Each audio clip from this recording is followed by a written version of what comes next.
В Ингушетии с 2019 по 2025 годы введено в эксплуатацию 19 объектов долгостроев. Общий объем вложений составил более 2 миллиардов рублей, включая 900 миллионов рублей внебюджетных инвестиций. Об этом заявил глава Ингушетии. Цитата. Создано более 2500 мест в образовательных и медицинских учреждениях. Считаю, что это важный шаг в улучшении качества жизни жителей нашей республики. Несмотря на сложности прошлых лет, нам удалось завершить ключевые социальные объекты.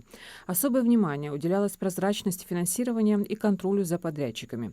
Благодаря поддержке федерального центра и привлечению внебюджетных средств мы смогли ввести в строй школы, больницы и детсады, которые ждали своего часа годами. Среди завершенных объектов 4 детских сада в Сагапши, Новом Реданте, Кантышево и Карабулаке, 3 школы в Карабулаке, Магасе и Назране, поликлиника на 300 посещений в Сунже, психоневрологический диспансер в Плиево.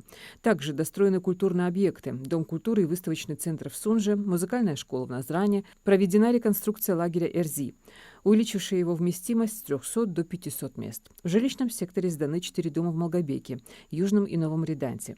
Основными причинами многолетних задержек стали финансовые проблемы, которые привели к остановке строительства в 2018 году, коррупционные скандалы с подрядчиками детских садов, а также недостаток средств на оснащение объектов. В отношении руководителей ряда подрядных организаций были возбуждены уголовные дела за хищение.